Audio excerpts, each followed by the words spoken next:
சுவாமியே சரணம். சபரிமலைக்கு செல்லும் முன் 41 நாள் விரதம் எதற்காக செய்ய வேண்டும் தெரியுமா? இன்று அந்த 41 நாள்களின் உண்மையான அர்த்தத்தையும் அதுக்கு பின்னால் இருக்கும் ஆன்மீகத்தையும் பார்க்கலாம். மனத்தின் சுத்தம். முதல்ல, இந்த 41 நாள் விரதம் நம்முடைய மனதை சுத்தப்படுத்தும் ஒரு தியான பயிற்சி போல. தினமும் ஜெபம், தியானம், நமஸ்காரம் ஐயப்பனின் பக்திக்கு நம்மை நெருக்கமாக கொண்டு போய் சேர்க்கிறது. உடல் புனிதம் மற்றும் கட்டுப்பாடு. 41 சாத்விக உணவு, மதுபானம், புகையில்லாமல் வாழ்வு, சைவ உணவுகளே.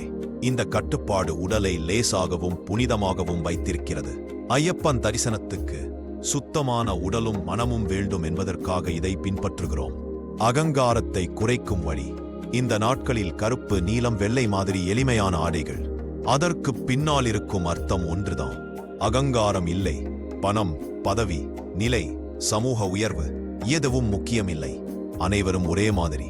சுவாமி என்ற அடையாளமே போதும். சமத்துவத்தின் பாதை.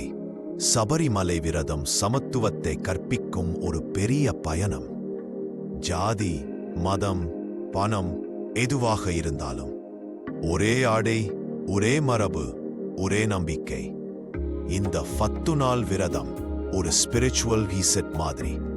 நம்மை நல்லதற்கும் கட்டுப்பாட்டிற்கும் தூண்டும் ஒரு ஆன்மீக பயணம். இந்த 40 நாட்கள் முடிந்து ஐயப்பன் சந்நிதியில் நிற்கும்போது நம்முள் ஒரு புதிய அமைதியும் புனிதத்தும் உருவாக இருக்கும்.